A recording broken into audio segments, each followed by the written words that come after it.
മുരളി മാഷിൻ്റെ ദീപ്തമായ സ്മരണയ്ക്ക് മുൻപിൽ ശിരസ് നമിക്കുന്നു. മാഷിന് ഏറെ ഇഷ്ടമാണ് ONV കവിതകൾ. ONVയുടെ ഭൂമി എന്ന കവിതയാണ് ഞാനിവിടെ അവതരിപ്പിക്കുന്നത്. കാണെ കാണെ വയസ്സാവുന്നു മക്കൾക്കെല്ലാം, കാണെ കാണെ വയസ്സാവുന്നു മക്കൾക്കെല്ലാം, എന്നാലമ്മേ വീണക്കമ്പികൾ മീട്ടുകയല്ലീ നവതാരുണ്യം നിൻ തിരുവുടലിൽ.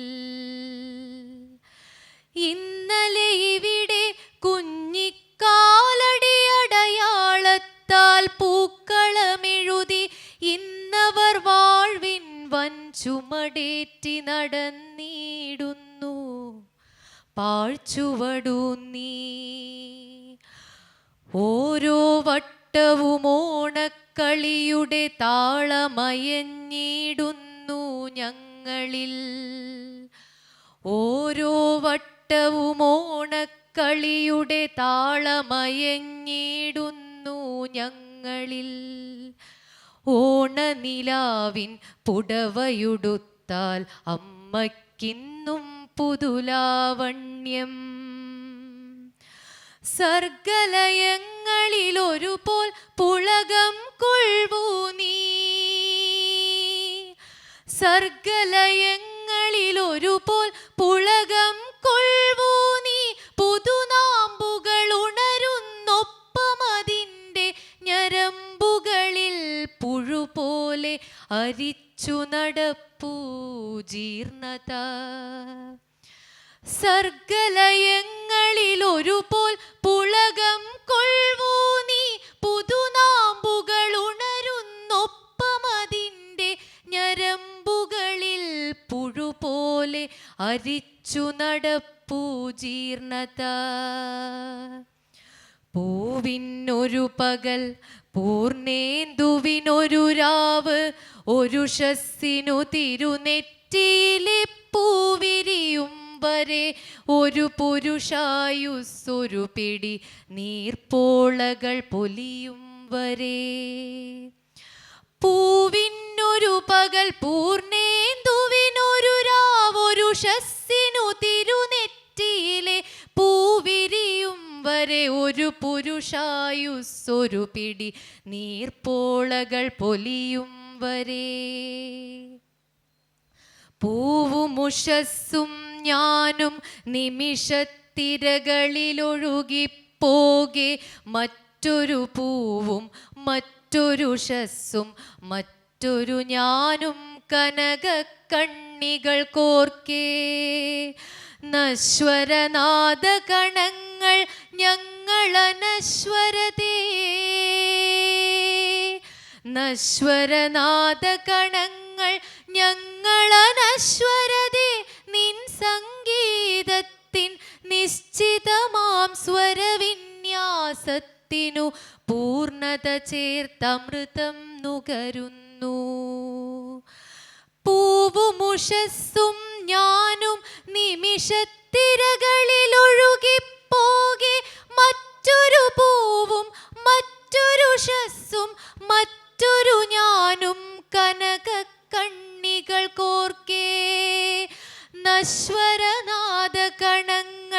ഞങ്ങളനശ്വരതേ.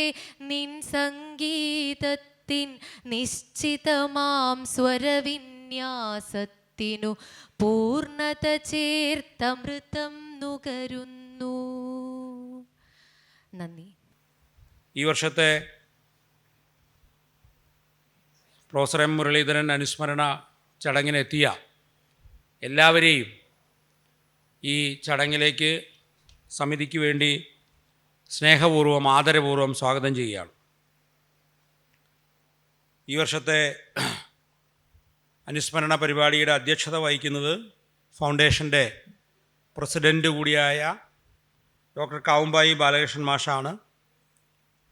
മാഷെ ഈ യോഗത്തിൻ്റെ അധ്യക്ഷ പദവിയിലേക്ക് ക്ഷണിക്കുകയും ഈ ചടങ്ങിലേക്ക് സ്വാഗതം ചെയ്യുകയും ചെയ്യുന്നു.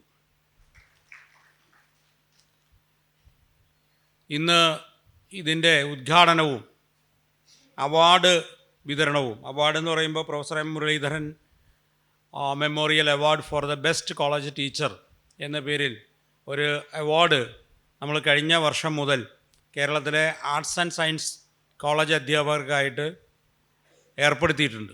ആ അവാർഡ് വിതരണവും ഉദ്ഘാടനവും ഈ അനുസ്മരണ പരിപാടിയുടെ ഉദ്ഘാടനവും നിർവഹിക്കുന്നത് പ്രൊഫസർ ഡോക്ടർ M.V. നാരായണൻ മാഷാണ്. ഇപ്പോൾ കാലടി സംസ്കൃത സർവകലാശാലയുടെ വൈസ് ചാൻസലർ പദവിക്ക് പുറമെ കേരള കലാമണ്ഡലം കൽപ്പിത സർവകലാശാലയുടെ വൈസ് ചാൻസലർ പദവി കൂടി വഹിക്കുന്ന ആളാണ് പ്രൊഫസർ M.V. നാരായണൻ മാഷ് ദീർഘകാലം മുരളി മാഷയുടെ ഒപ്പം ജോലി ചെയ്യുകയും ഒരുമിച്ച് വിവിധ രംഗങ്ങളിൽ പ്രവർത്തിക്കുകയും ചെയ്തിട്ടുള്ള ആളാണ്. മാഷെ വളരെ ആദരപൂർവ്വം ഈ യോഗത്തിലേക്ക് സ്വാഗതം ചെയ്യുകയാണ്. ഇന്ന് ഈ സ്മാരക പ്രഭാഷണം നിർവഹിക്കുന്നത് CM കൃഷ്ണ. അദ്ദേഹമാണ് ഇന്ന് നമ്മുടെ സ്മാരക പ്രഭാഷണം നിർവഹിക്കുന്നത്. തൻ്റെ കലാപ്രവർത്തനത്തോടൊപ്പം തന്നെ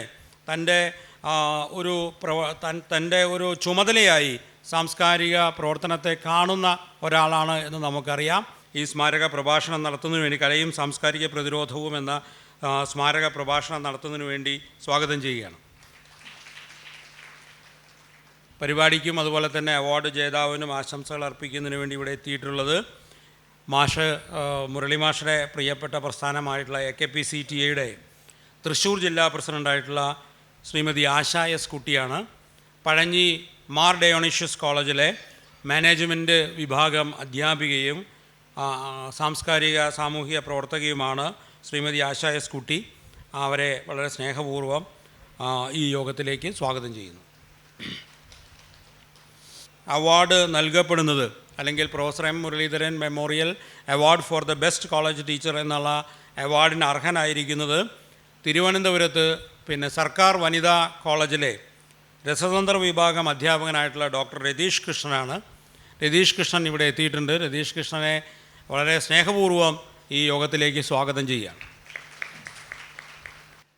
മുരളി മാഷുടെ ഓർമ്മ പുതുക്കുകയാണ്.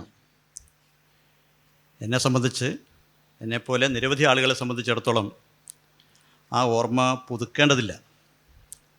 ഓർമ്മ പുതുക്കേണ്ടി വരുന്നത് നമ്മുടെ മനസ്സിൽ നിന്ന് ആ സ്മരണകൾ മായുകയോ മറയുകയോ ചെയ്യുമ്പോഴാണ്. പക്ഷെ എല്ലായ്പ്പോഴും ഈ ദിവസങ്ങളിലൊക്കെ തന്നെ മുരളി മാഷ് നമ്മുടെയൊക്കെ മനസ്സിൽ നിറഞ്ഞ് നിൽക്കുന്നുണ്ട്.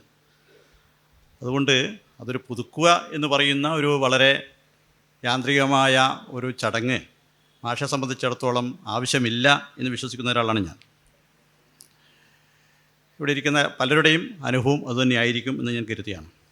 കഴിഞ്ഞ 5 വർഷങ്ങളിലായിട്ടും മാഷുടെ ഈ രീതിയിൽ മാഷുടെ സേവനങ്ങളെക്കുറിച്ച്, മാഷുടെ പ്രവർത്തന മേഖലകളെക്കുറിച്ചൊക്കെയുള്ള നമ്മുടെ ചിന്തകൾ പങ്കുവെക്കാൻ വേണ്ടിയുള്ള പരിപാടികൾ നമ്മൾ നടത്തി വരുന്നുണ്ട്. വളരെ നല്ല ജനപങ്കാളിത്തത്തോടുകൂടി തന്നെ ഈ പരിപാടി നടത്താൻ നമുക്ക് കഴിയുന്നുണ്ട്. വളരെ ശ്രദ്ധേയമായ രീതിയിൽ തന്നെ അത് നടത്തപ്പെടുന്നുണ്ട് എന്നുള്ളതും നമുക്കൊക്കെ അറിയാം. ഈ വർഷവും ഇവിടെ സൂചിപ്പിച്ചതുപോലെ തന്നെ വളരെ ശ്രദ്ധേയരായ ആളുകളുടെ സാന്നിധ്യം കൊണ്ട് വളരെ സമ്പുഷ്ടമാണ് ഈ വേദിയും സദസ്സും ഈ പരിപാടിയും എന്ന് നമുക്കൊന്നും അറിയാം. ഞാൻ അതുകൊണ്ട് അതിലേക്കൊന്നും കടക്കുന്നില്ല. മാഷുടെ പേരിലുള്ള അവാർഡ് ഇത്തവണ ലഭിച്ച രതീഷ് കൃഷ്ണനെ ഞാൻ അഭിനന്ദിക്കുകയാണ്. ഇന്നിവിടുത്തെ സ്മാരക പ്രഭാഷണം നടത്തുന്ന അതിൻ്റെ വിഷയത്തെക്കുറിച്ചുകൂടെ സൂചിപ്പിച്ചു കഴിഞ്ഞു. അനുസ്മരണ പ്രഭാഷണം നടത്തുന്നത് നമ്മുടെ നാരായണ മാഷാണ്. മുരളി മാഷിൽ കൂടിയാണ് ഞാൻ നാരായണ മാഷെ പരിചയപ്പെടുന്നത്. പല പരിപാടികൾ ഒന്നിച്ച് പോകുമ്പോഴൊക്കെ ആ രീതിയിൽ വലിയ അടുപ്പം മാഷുമായിട്ടുണ്ടായിരുന്നു നമുക്കറിയാം. മാഷെ സംബന്ധിച്ച്, മാഷെക്കുറിച്ച് ഏറ്റവും കൂടുതലായിട്ട് പറയാൻ അർഹനായ ഒരാളാണ് നാരായണ മാഷ് എന്ന് നമുക്കറിയാം. മാഷാണ് ഇന്ന് അനുസ്മരണ പ്രഭാഷണം നടത്തുകയും ചെയ്യുന്നത്. മുരളി മാഷയുടെ ഓർമ്മയുമായി ബന്ധപ്പെട്ട് ഇത്തരത്തിലുള്ളൊരു പരിപാടി നടത്തുമ്പോൾ സ്വാഭാവികമായും മാഷ് പ്രവർത്തിച്ച മേഖലകൾ, ആ മേഖലകളിൽ മാഷുടെ സംഭാവനകൾ, അത്തരം മേഖലകളിലേക്ക് നമുക്ക് എന്ത് ചെയ്യാൻ കഴിയും എന്നുള്ള ആലോചനകളൊക്കെ നടക്കേണ്ടതാണ്. സ്വാഭാവികമായും അത് നടക്കുകയും ചെയ്യും എന്നാണ് ഞാൻ കരുതുന്നത്. ഇന്നത്തെ കാലാവസ്ഥയിൽ മാഷുടെ സ്മരണ പുതുക്കപ്പെടുന്ന ഈ ഘട്ടത്തിൽ സ്വാഭാവികമായും ഇതിൽ നിന്നൊക്കെ കുറേയേറെ ഊർജം ഉൾക്കൊണ്ട് നമുക്ക് മുന്നോട്ട് പോകാൻ കഴിയേണ്ടതുണ്ട് എന്നാണ് ഞാൻ കരുതുന്നത്. ഇന്ത്യയുടെ അവസ്ഥ നമുക്കറിയാം. വളരെ വളരെ ഭയാനകമായൊരവസ്ഥയിലേക്കാണ് ഇന്ത്യ പോയിക്കൊണ്ടിരിക്കുന്നത് എന്നുള്ളൊരു കാര്യം നമുക്കൊക്കെ അറിയാവുന്നതാണ്. വർഷങ്ങൾക്ക് മുമ്പ് 1976 വൈലോപ്പള്ളി മാഷ് ഒരു കവിത എഴുതിയത്. തിരുവായി കിതിർവായി മിണ്ടുകൽ കേൾക്കാം രാവിൽ പുരവാതിലിൽ അങ്ങേ കിങ്കരൻ മുട്ടും ശബ്ദം, യാത്ര ചൊല്ലാനും കൂടിയാവാതെ അവനെത്തും കാത്തു നിന്നിടും കഴിവിങ്കിലോ തുറുങ്കിലോ എന്നെഴുതിയത് 1976. ആ ഒരു അവസ്ഥയിലേക്ക് ഇന്ത്യ മാറിക്കൊണ്ടിരിക്കുന്നു എന്ന് ഒട്ടേറെ സംഭവ വികാസങ്ങൾ നമ്മളെ ബോധ്യപ്പെടുത്തിക്കൊണ്ടിരിക്കുകയാണ്. അങ്ങനെ വരുമ്പോൾ അതിനെതിരായിട്ട് എല്ലാ മേഖലകളിലും, അതുകൊണ്ടാണ് സംസ്കാരവും കലയും സാംസ്കാരിക പ്രതിരോധവും എന്നുള്ള വളരെ പ്രസക്തമായൊരു വിഷയം തന്നെ നമ്മൾ ചർച്ച ചെയ്യുന്നത്. ഇത് മറ്റ് മേഖലകളിലും ഇത്തരത്തിലുള്ള അവസ്ഥകളുണ്ട് എന്ന് നമുക്കറിയാം. ഇപ്പോൾ കേരളത്തിൽ നടന്നുകൊണ്ടിരിക്കുന്ന വളരെ അധികം ആളുകൾ ഇടപെട്ടുകൊണ്ടിരിക്കുന്ന ഒരു വിഷയം നിങ്ങൾക്കറിയാം. ശാസ്ത്രവുമായി ബന്ധപ്പെട്ട ഒരു കാര്യമാണ്. ശാസ്ത്രത്തെ സംബന്ധിച്ച് എന്താണ് ശാസ്ത്രം, എന്താണ് മിത്ത് എന്നുള്ള തിരിച്ചറിവ് പോലുമില്ലാതെ മിത്തുകളൊക്കെ തന്നെ ശാസ്ത്രമെന്ന വ്യാജേന പ്രചരിപ്പിക്കുകയും അതിനെതിരായിട്ട് വല്ലതും അതല്ല ഇതാണ് ശാസ്ത്രം ഇതാണ് എന്ന് പറയുകയും ചെയ്യുമ്പോൾ ഉണ്ടാകുന്ന കോലാഹലങ്ങൾക്ക് ഇന്ന് കേരളം സാക്ഷ്യം വഹിച്ചുകൊണ്ടിരിക്കുകയാണ്. മിത്തുകൾ നമുക്കറിയാം, മിത്ത് അതിനെ ആരാധിക്കാം, അത് പ്രചരിപ്പിക്കാം, അതിനൊന്നും തെറ്റൊന്നുമില്ല. പക്ഷേ ഈ ഇതൊക്കെ ശാസ്ത്രമാണ് എന്ന് പറയാം, അതും സാധാരണക്കാർക്ക് പറയുന്നില്ല, അത് തെറ്റുന്നില്ല. അത് അവരുടെ അജ്ഞത കൊണ്ടോ അവരുടെ അറിവില്ലായ്മ കൊണ്ടോ അവരുടെ മറ്റ് തരത്തിലുള്ള താല്പര്യങ്ങൾ കൊണ്ടൊക്കെ അത് പ്രചരിപ്പിക്കാം. പക്ഷേ ഒരു അധികാര കേന്ദ്രത്തിലിരിക്കുന്നവർ, ഭരണാധികാരികൾ അത് ചെയ്യാൻ പാടില്ലാത്തതാണല്ലോ. പ്രത്യേകിച്ചും ഇന്ത്യയിലെ ഭരണഘടനയിൽ തന്നെ ശാസ്ത്രബോധം പ്രചരിപ്പിക്കുകയും അന്വേഷണത്വരെ വളർത്തുകയും ചെയ്യേണ്ടത് ഓരോ പൗരൻ്റെയും കടമയാണ് എന്ന് എഴുതി വെച്ചിട്ടുള്ള ഭരണഘടന നിലവിലുള്ള ഇന്ത്യയിൽ ആ ഭരണഘടന സംരക്ഷിക്കാൻ ബാധ്യതപ്പെട്ട ആളുകൾ അതിനെതിരായിട്ട് പ്രവർത്തിക്കുക എന്ന് പറയുന്നത് വളരെ ഒരു രാജ്യ താല്പര്യങ്ങൾക്ക് വിരുദ്ധമായിരിക്കും. പക്ഷെ അതിനെ വളരെയധികം കൊട്ടിഘോഷിക്കുകയും അത്തരത്തിലുള്ള പ്രചാരങ്ങൾ നടത്തുകയും ചെയ്യുന്നൊരു കാലഘട്ടം കൂടിയാണിത് എന്നുള്ളതാണ് നമ്മൾ ശ്രദ്ധിക്കേണ്ട കാര്യം. അപ്പോൾ ശാസ്ത്രവും ശാസ്ത്രാവബോധവും നമുക്കറിയാം. ശാസ്ത്രബോധം എന്നുള്ള വാക്ക് തന്നെ നമുക്ക് സംഭാവന ചെയ്ത സാക്ഷാൽ പണ്ഡിറ്റ് ജവഹർലാൽ നെഹ്റു. അത്തരത്തിലുള്ള മഹാന്മാരായ രാഷ്ട്രീയ നേതാക്കന്മാരും പ്രതിഭാശാലികളും ഒക്കെ തന്നെ നയിച്ച ഒരു രാജ്യത്ത് അതിനെതിരായിട്ടുള്ള ഇത്തരത്തിലുള്ള ചിന്താഗതികൾ പ്രചരിക്കുകയും അതിനെതിരായിട്ടുള്ള പരാമർശങ്ങൾ പോലും അങ്ങേയറ്റത്തെ ഭീഷണിക്കും വെല്ലുവിളികൾക്കും വിധേയമാവുകയും ചെയ്യുന്നൊരു കാലഘട്ടത്തിൽ, അങ്ങനെയുള്ളൊരു കാലഘട്ടത്തിലാണ് നമ്മൾ മാഷുടെ സ്മരണ പുതുക്കുന്നത് എന്നുള്ളതാണ് വളരെ പ്രധാനപ്പെട്ട കാര്യം എന്നാണ് ഞാൻ ഇവിടെ സൂചിപ്പിക്കുന്നത്. അപ്പോൾ ഇത്തരത്തിൽ വരുന്ന നമ്മുടെ സമൂഹം, നമ്മുടെ രാജ്യം നേരിടുന്ന ഈ രീതിയിൽ ഭയാനകമായ അവസ്ഥാവിശേഷത്തെ പ്രതിരോധിക്കാൻ വേണ്ടിയുള്ള ശ്രമങ്ങൾക്ക് മുരളി മാഷുടെ സ്മരണ ഊർജം പകരും എന്നാണ് ഞാൻ കരുതുന്നത്. അത്തരത്തിലുള്ള ഊർജ സ്വീകാര്യത്തോടു കൂടി നമുക്ക് മുന്നോട്ട് പോകാൻ കഴിയണം എന്നുള്ള ഒരു ആഗ്രഹം മാത്രം പങ്കുവെച്ചുകൊണ്ട് ഇവിടെ വന്നു ചേർന്നിരിക്കുന്ന എല്ലാവരെയും അഭിവാദനം ചെയ്തുകൊണ്ട് ഞാൻ അവസാനിപ്പിക്കുന്നു. നമസ്കാരം. അധ്യാപക അവാർഡ് സമർപ്പണമാണ് അടുത്തത്. അവാർഡ് സമർപ്പിക്കുന്നതിനായി പ്രൊഫസർ എം നരയണൻ മാഷയെയും അത് സ്വീകരിക്കുന്നതിനായി ഡോക്ടർ രതീഷ് കൃഷ്ണയെയും ഇതിലേക്ക് ക്ഷണിക്കുന്നു.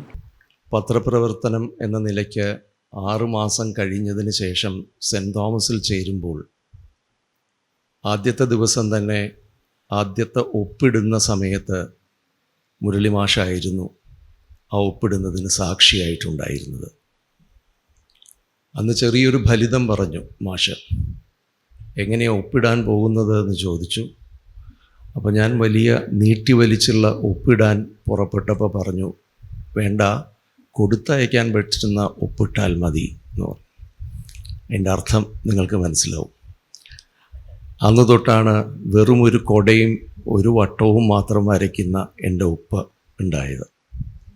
എളുപ്പം ഇടാവുന്ന ഒപ്പിടുക, അത് നമ്മൾക്ക് ആവശ്യം വരും എന്ന് അന്ന് പറഞ്ഞത് ഇന്നും ഓർമ്മയുണ്ട്. പിന്നീട് കോളേജിലെ സംഘടനാ പ്രവർത്തനവുമായി ബന്ധപ്പെട്ട് AKPCTA എന്നുള്ള സംഘടന വളരെ ശക്തമായി സെൻറ്റ് തോമസിൽ നിന്നാണ് അത് ആരംഭിച്ചത്. ശക്തമായി നിന്നിരുന്ന ആ കാലത്ത് എന്തോ 6 മാസം കഴിഞ്ഞിട്ടും 7 മാസം കഴിഞ്ഞിട്ടും എനിക്കതിലെ മെമ്പർഷിപ്പ് തന്നില്ല. ഒരു ഘട്ടത്തിൽ ഞാൻ മാഷോട് ചോദിച്ചു, അല്ല എനിക്കെന്താ മെമ്പർഷിപ്പ് തരാത്തത്? അപ്പോൾ മാഷ് പറഞ്ഞു, എന്തിനാ സംഘടനയിൽ തനിക്ക് മെമ്പർഷിപ്പ് എന്ന് ചോദിച്ചു. ഞാൻ പൊതുവെ ഒരു രാഷ്ട്രീയപരമായ നിലപാടിൻ്റെ ഭാഗമായി ഞാൻ ഈ സംഘടനയിലല്ലേ മെമ്പർഷിപ്പ് എടുക്കേണ്ടത്? മറ്റ് സംഘടനയിൽ മെമ്പർഷിപ്പ് എടുക്കുകയോ അല്ലെങ്കിൽ മെമ്പർഷിപ്പ് ഇല്ലാതെ നിൽക്കുകയാണോ വേണ്ടത് എന്ന് ചോദിച്ചു. അങ്ങനെ ഒരു പൊതു രാഷ്ട്രീയ നിലപാടിൻ്റെ ഭാഗമായി ഈ സംഘടനയിൽ മെമ്പർഷിപ്പ് എടുക്കേണ്ട കാര്യമില്ല. എടുക്കുകയാണെങ്കിൽ 1-2 കാര്യങ്ങൾ വ്യക്തമായി ധരിച്ചതിന് ശേഷം മാത്രം ഈ മെമ്പർഷിപ്പ് സ്വീകരിക്കാൻ തയ്യാറായാൽ മതി. പണിയെടുക്കാതിരിക്കാനുള്ള ഒരു പോംവഴിയാണ്, അത്തരത്തിലാണ് ഈ മെമ്പർഷിപ്പിനെ കാണുന്നത് എന്നുണ്ടെങ്കിൽ മെമ്പർഷിപ്പ് എടുക്കേണ്ട. കൂടുതൽ പണി ചെയ്യാൻ, കൂടുതൽ പ്രവർത്തിക്കാൻ, ഒരുപക്ഷെ ആവശ്യത്തിലധികമായി തന്നെ അധ്യാപനം നിർവഹിക്കാനുള്ള തയ്യാറുണ്ടെങ്കിൽ മാത്രം ഈ മെമ്പർഷിപ്പ് എടുക്കുക എന്ന് പറഞ്ഞു. അന്നത് ഒരു ബഹുവാക്കായിട്ട് എനിക്ക് തോന്നി എന്നുണ്ടെങ്കിലും അത് കുറച്ചു കഴിഞ്ഞപ്പോൾ ഒട്ടും ബഹുവാക്കായിരുന്നില്ല എന്നെനിക്ക് വ്യക്തമായി. കാരണം എത്ര തിരക്കുള്ള സമയത്തും, സ്വയം ഇലക്ഷന് നിൽക്കുന്ന കാലത്ത് പോലും മുരളിമാഷ് ഇവിടെ വന്ന് രാവിലെ ക്ലാസ് എടുത്തു കഴിഞ്ഞിട്ടാണ് ഇലക്ഷൻ പ്രവർത്തനത്തിന് പോയിരുന്നത്. വളരെ കൃത്യമായി സ്വന്തം കടമകൾ, അധ്യാപകൻ എന്നുള്ള നിലയ്ക്ക് സ്വന്തം കടമകൾ നിർവഹിക്കുക എന്ന് മാത്രമല്ല, അത് ഏറ്റവും ഉത്തമമായ രീതിയിൽ, അദ്ദേഹത്തിൻ്റെ സ്വതസിദ്ധമായ രീതിയിൽ എന്ന് പറയുമ്പോൾ ഇവിടെ എല്ലാവർക്കും അറിയാം, സ്വതസിദ്ധമായ രീതിയിൽ ആ അധ്യാപക വൃത്തി വളരെ വൃത്തിയായി നിർവഹിക്കുകയും കുട്ടികൾക്ക് അങ്ങേയറ്റം, വിദ്യാർത്ഥികൾക്ക് അങ്ങേയറ്റം പ്രിയങ്കരനാവുകയും ചെയ്ത ഒരധ്യാപകനായിരുന്നു. മാത്രമല്ല, അക്കാദമിക്കായിട്ടുള്ള വലിയ ഒരു പ്രവർത്തനത്തിൻ്റെ മണ്ഡലത്തിലേക്ക് അദ്ദേഹത്തിന് പ്രവേശിക്കുവാൻ അദ്ദേഹത്തിൻ്റെ രാഷ്ട്രീയപരമായ തിരക്കുകൾ കാരണം കഴിഞ്ഞിട്ടില്ല എന്നുണ്ടെങ്കിലും അത്തരത്തിൽ ശ്രമിക്കുന്നവർക്കുള്ള എല്ലാ തരത്തിലുള്ള പിൻബലവും സഹായവും അദ്ദേഹം എന്നും നൽകുകയും ചെയ്തിരുന്നു. മാഷെ ഓർക്കുന്നത് അനേകം ഓർമ്മകളുണ്ട്. അതെല്ലാം ഞാൻ പങ്കുവയ്ക്കാൻ ഉദ്ദേശിക്കുന്നില്ല. കാരണം നിങ്ങൾക്കും എല്ലാവർക്കും അദ്ദേഹത്തെക്കുറിച്ചുള്ള ഓർമ്മകളുണ്ട്. ആ ഓർമ്മകളിൽ എൻ്റെ ഓർമ്മകൾ കുത്തിത്തിരികെ അലോസരപ്പെടുത്താൻ ഞാൻ ഉദ്ദേശിക്കുന്നില്ല. പക്ഷെ 2 കാര്യങ്ങൾ ഓർമ്മ എന്നതിലുപരിയായി മാഷയെക്കുറിച്ച് സ്മരിക്കുമ്പോൾ എടുത്തു പറയേണ്ടതുണ്ട്. ഒന്ന്, അദ്ദേഹത്തിൻ്റെ നർമ്മബോധമാണ്. അതെല്ലാവരും അനുഭവിച്ചിട്ടുണ്ടാവും. നർമ്മം എന്നത് ഏത് സമയത്ത് ഏതു രീതിയിൽ ഏറ്റവും അന്വർത്ഥമായി ഉപയോഗിക്കണം എന്നറിയുന്ന ചുരുക്കം ചില ആളുകളിൽ ഒരാളാണ് മുരളിമാഷ്.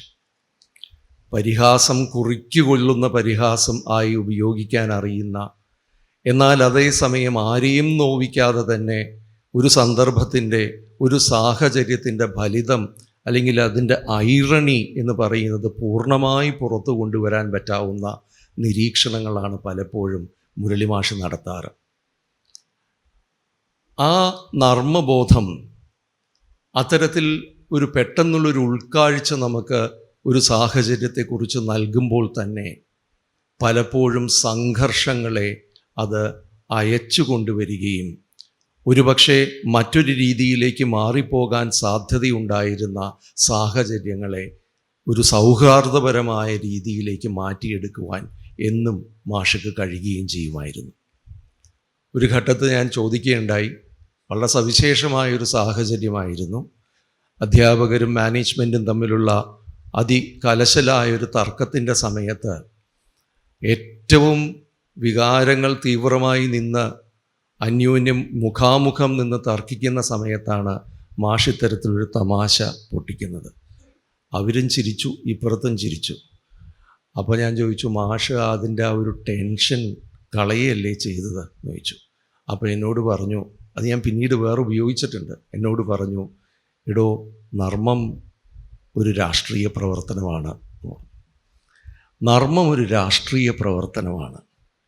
നർമ്മം വേണ്ട സ്ഥലത്ത് വേണ്ട സമയത്ത് ഉപയോഗിക്കുക എന്നത് ഒരു രാഷ്ട്രീയ ബോധത്തിൻ്റെ ഭാഗമാണ് എന്ന് മാത്രമല്ല, അന്ന് ആ തമാശ പറഞ്ഞതിൻ്റെ ഫലമായി അന്നത്തെ ആ ഒരു അവസ്ഥ എന്ന് പറഞ്ഞത് ചെറുതായി ഒന്ന് ലഘൂകരിക്കാൻ സഹായിക്കുകയും പിന്നീട് അതൊരു റെസല്യൂഷനിലേക്ക് എത്തുകയും ചെയ്തിരുന്നു. ഈ നർമ്മത്തെക്കുറിച്ച് ഞാൻ ആദ്യം പറയാൻ കാര്യം, ഇന്ന് ഒരുപക്ഷെ നമ്മുടെ രാഷ്ട്രീയ കാലാവസ്ഥ എന്ന് പറയുന്നത്, രാഷ്ട്രീയ സംസ്കാരം എന്ന് പറയുന്നത് വെറുപ്പിൻ്റെ സംസ്കാരമായി മാറിക്കഴിഞ്ഞിട്ടുള്ള ഒരു കാലമാണ്. അത് വലതുപക്ഷ രാഷ്ട്രീയത്തിൻ്റെ ഭാഗമായി മാത്രമല്ല, നമ്മുടെ രാഷ്ട്രീയത്തിൻ്റെ ഭാഷ എന്ന് പറയുന്നത് തന്നെ വെറുപ്പിൻ്റെ ഭാഷയായി നമ്മുടെ സോഷ്യൽ മീഡിയയിലും അല്ലാത്ത മാധ്യമങ്ങളിലുമൊക്കെ നാം നിരന്തരം കണ്ടുകൊണ്ടിരിക്കുന്നൊരു കാലമാണ്. ഏതു രീതിയിൽ, ഏതെല്ലാം രീതികളിൽ ഒരാളെ ഡെസിമേറ്റ് ചെയ്യുക എന്ന് ഇംഗ്ലീഷിൽ പറയുകയാണെങ്കിൽ, അയാളെ നിഗ്രഹിക്കുക എന്നത് സാധ്യമാണോ, ആ രീതികളിലൊക്കെ അയാളെ ആക്രമിക്കുക, സ്ത്രീകളാണെങ്കിൽ പ്രത്യേകിച്ചും ആക്രമിക്കുക എന്ന രീതിയിലുള്ളൊരു സംസ്കാരം വന്നുപെട്ടിരിക്കുന്നു. Aggression is the language of political speech today.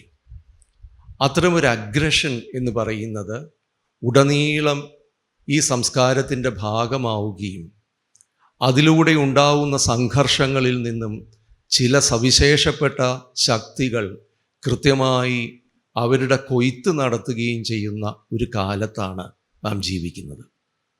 ത്രിപുരയിലെ കാര്യം നോക്കുകയാണെങ്കിലും മണിപ്പൂരിലെ കാര്യം നോക്കുകയാണെങ്കിലും ഭാരതത്തിൻ്റെ മറ്റു പല സ്ഥലങ്ങളിലും കാണുന്ന കൃത്യമായി അക്രമം വിതച്ച് അക്രമം കൊയ്ത് കൊലയിലൂടെ അധികാരത്തിലേക്ക് എത്തുവാനുള്ള ശ്രമങ്ങൾ നടത്തുന്ന ഒരു കാലത്ത് മുരളിമാഷയെ ഓർക്കേണ്ടത് വളരെ ചെറിയ ഒരു മേഖലയിൽ കേരളത്തിൽ ഒരു കോളേജിൽ ഒരു സവിശേഷമായ ഒരു പട്ടണത്തിൽ ജോലിയെടുത്തിരുന്ന ഒരാൾ എന്ന നിലയ്ക്ക് തന്നെ മുരളിമാഷയെ ഓർക്കേണ്ടത് മറ്റൊരു കാരണം കൊണ്ടായിരിക്കാം.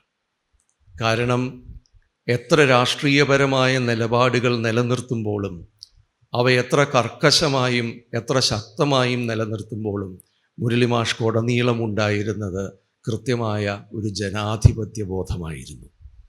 ആ ജനാധിപത്യ ബോധത്തിൻ്റെ ഭാഗമായ പരസ്പര ബഹുമാനം, മറ്റുള്ളവനെ, പ്രത്യേകിച്ച് എതിരാളിയെ, മറുപക്ഷത്ത് നിൽക്കുന്നവനെ ബഹുമാനിക്കുക, അവരുമായി നിത്യം എന്ന നിലയ്ക്ക് തന്നെ ബഹുമാനത്തോടെ ഇടപെടുക എന്ന് പറയുന്ന ഒരു സഹവർത്തിത്വത്തിൻ്റെ ഒരു സംസ്കാരം അദ്ദേഹത്തിലുണ്ടായിരുന്നു.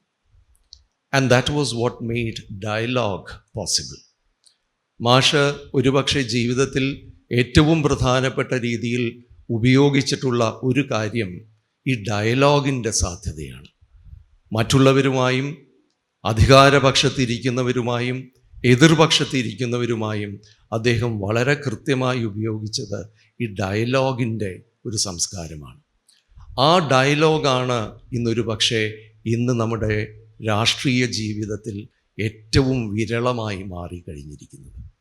എതിർപക്ഷത്തെയും മറുപക്ഷത്തെയും നമ്മളുമായി വ്യത്യാസമുള്ളവരെയും നമ്മളുമായി യോജിക്കാത്തവരും അവരെല്ലാം അവരുടേതായ അവകാശങ്ങളുണ്ടെന്നും അവർക്ക് അവരുടേതായ അഭിപ്രായങ്ങൾക്ക് സ്വാതന്ത്ര്യമുണ്ടെന്നും അവർക്ക് അതിനുള്ള അവകാശമുണ്ടെന്നും അംഗീകരിച്ചുകൊണ്ട് to respect the other as you would want the other to respect you എന്ന് പറയുന്ന വളരെ വ്യക്തമായൊരു ജനാധിപത്യ ബോധം, അത് ഒരു ഭരണഘടനയിൽ എഴുതി വച്ചിട്ടുള്ള നിയമപരമായ ഒരു ജനാധിപത്യ ബോധത്തെക്കുറിച്ചല്ല പറയുന്നത്.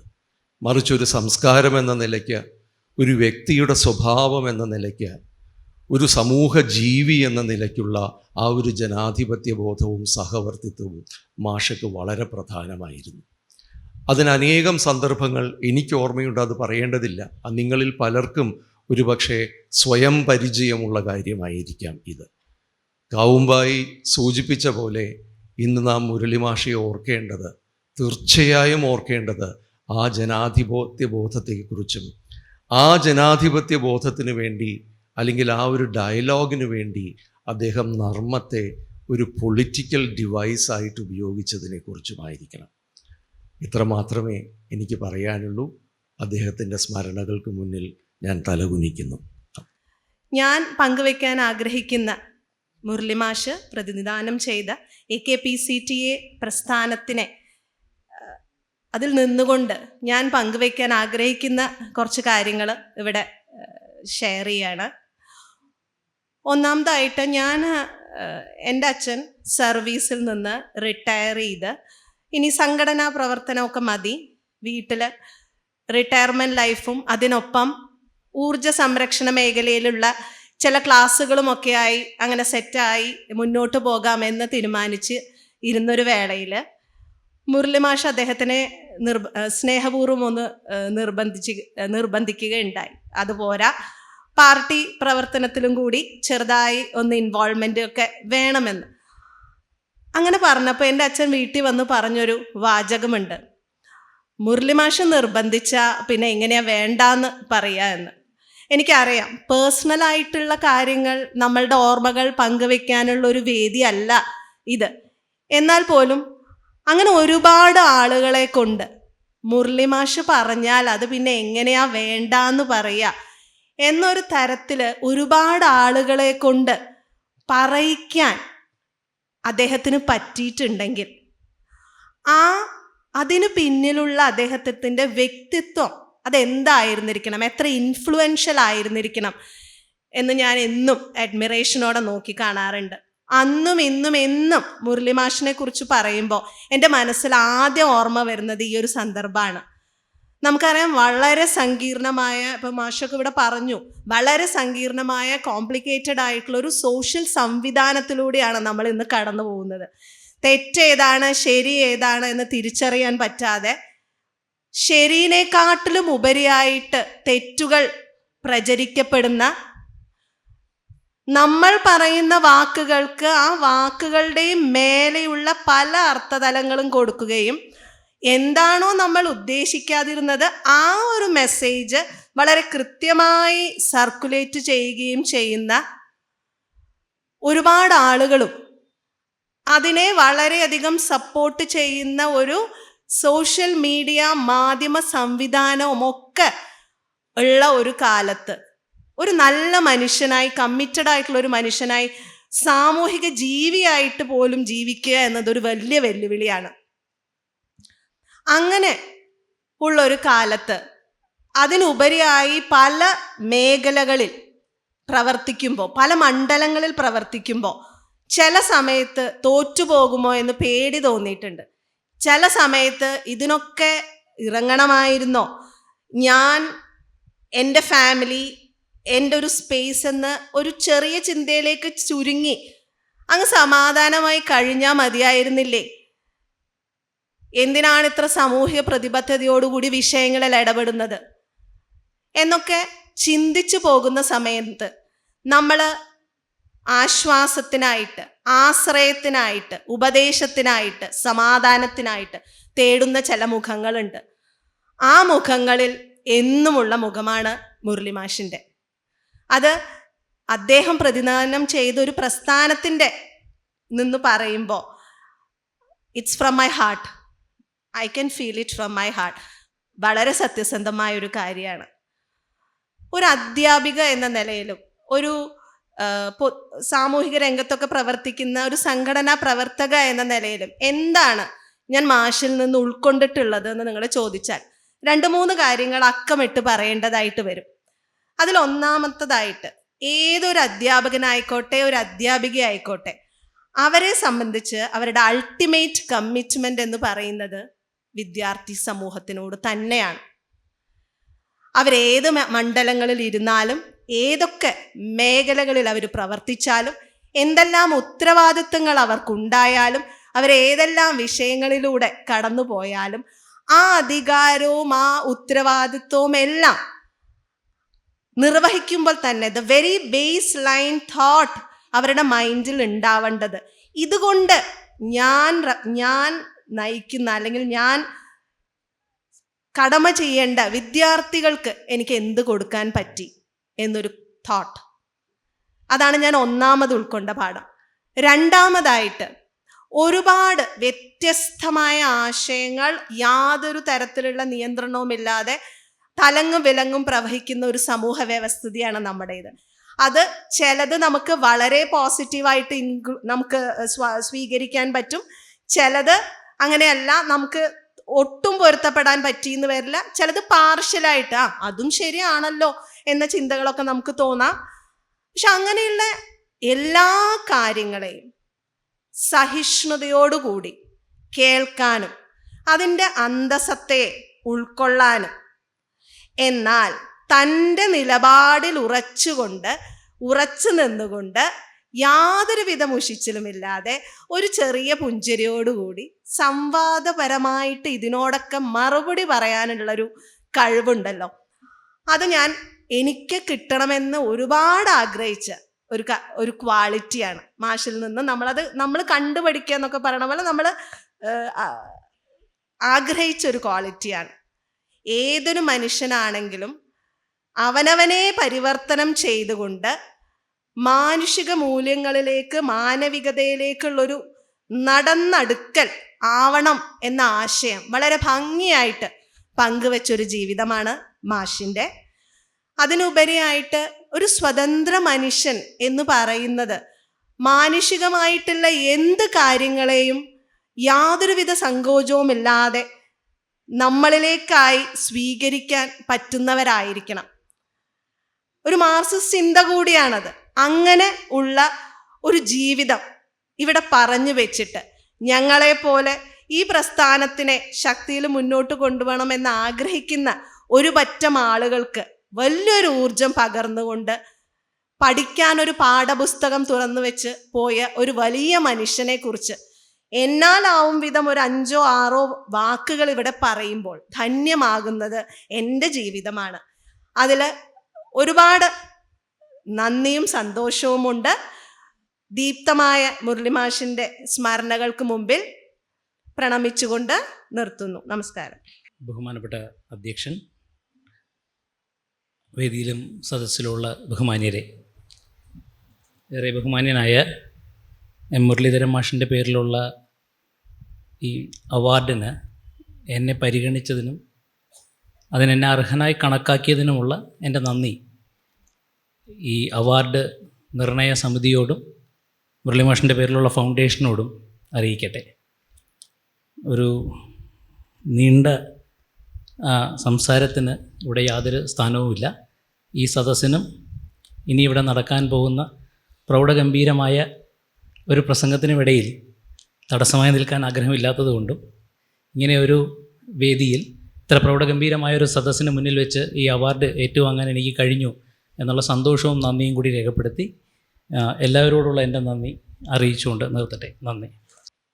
I'd like to first say that I'm so sorry I cannot speak in Malayalam. I'm deeply handicapped as far as language is concerned. I can sing in many languages. I don't seem to have a problem. But speaking seems to be slightly harder. Therefore, you will have to bear with me speaking in English. But I just want to say before I begin my oration that it's truly an honor to present this oration. I learnt about Professor Muralidharan both from the book that was sent to me before I came here and by listening to his students speak and members speak. And what really struck me from what Professor Narayanan was saying and the students said is that in the present world, especially with social media probably, scale seems to be such a big thing. How big is something? How many people have pressed that like button on a post? How many people know you? On YouTube, you have people posting, "Thank you, I have 100,000 subscribers today." You know, this entire system that we have bought into is about bigness. And I think what really struck me is how Professor Muralidharan has done something big in the ethical manner by remaining not small, but remaining specific to what he did in his life. And scale is not something you do. It percolates. You probably pass on. You probably are not there when it happens. But then it percolates, it sustains itself, it has a language of its own, a dialogue of its own, and that is truly when something grows. And it's so important for us to capture that spirit, because I think all of us, and I'm an artist, I love crowds, so it resonates even more because we love admiration, we love the numbers, we love all that, and that those don't matter. What really matters is what are you doing? How much love are you sharing? How much care, how much thought goes into every action of yours. So I think that's what struck me when I heard all of you speak, and I want to say it's truly an honor to be presenting this oration today. Art and resistance is one of those themes that can so easily be flattened, made very unidimensional in the way we think of it, especially because of the environment we live in today. What I would try to do today is to try and maybe peel layers or attempt to peel layers on what resistance could mean, how does it manifest itself, and how it is shown and not seen in the way art is made. Even art, that word itself is quite fascinating. The moment I say art, I'm sure there are images in every one of your heads. You see something, you hear a poem, you hear a tune, you imagine of your favorite artist, something comes into your mind's eye when you say art. But there is always a struggle for an artist, or even for a connoisseur of art or an aficionado, of saying, if you ask the question, what is art? And then we are all slightly grappling with that whole word. Is anything that is attractive or appeals to me? Appeal can be of any sort. Art. Somebody argued with me once that the lines that the ants leave on sand after they walk is art. Is it art? So what do we mean when we use that word art? I think I just want to dwell a few minutes on that before we go to resistance, because then we may not know what we are talking about. I may not know what I'm talking about. I think it is important to understand art is a very conscious human endeavor. It's a conscious human endeavor created by human beings. I think that is very important to comprehend for us. It is not an accidental happening, and it is irrelevant whether you find it beautiful or not. That's the most interesting thing about art. Because then we are talking about what you find pretty, what I find pretty, your social context, my social context. No. Art is beyond these subjective perceptions of liking or disliking, loving or not. But it is a human endeavor. Human beings created art, or arts in plural. But why? My great teacher, Sammagudi Srinivasayar, used to say this, and I, of course, disagree with him, but he used to say, always remember, art is not a necessity. Food is a necessity, clothing is a necessity, home is a necessity. Remember, art is not a necessity. And I didn't think much of it when he said it, but later I realized how problematic that statement is. So if art is not a necessity, say I'm going to agree with Sammagudi Srinivasayar, then why have art? Why have poetry? Why imagine? Why dream? Because I think human beings realized that art does something different from, shall we say, many other activities we are involved in. But what does it do? Art is like this window. It opens a window to experience life in a manner that your normal condition doesn't allow you to experience. What is your normal condition? Your normal condition is about yourself. The normal condition of every human being here is based on yourself. Every observation, every thought, every action, you are the center of that entire operation. Or you are related very directly to every one of those things. But somehow, art allows you to escape that, even momentarily. That is when people will say, I went to a concert, or I heard, when they read a poem, they read a page, they almost feel they were not there. For a moment, they almost imagine as if they are the word. Or when they hear a beautiful tune, they use the word divine. It's a very interesting word that they use. And the reason they do this is momentarily, they're able to connect in a manner that doesn't keep them in the center of that connection. In other words, it abstracts a life experience which is not just a transactional happening of you getting something from it immediately, necessarily. So there are two parts though to art. There is the literal, which means there is actual writing, there is actual acting, there are human beings doing that, there is physical, there is a body there. The dancer is a body, the musician is a body, so it's physical. It's not mythical. It's not outer body. And then there is that abstractness where somehow the body kind of disappears. And there is this interaction between these two things that are always happening in art. So we have to understand this as a kind of mechanism of art. And then art has so many genres. It has painting, music has so many kinds of music. There are so many kinds of writing. Prose is not poetry. Haiku is not Tirukkural. Tirukkural is not modern poetry. Are they all the same? Am I going to say every one of them are the same? No.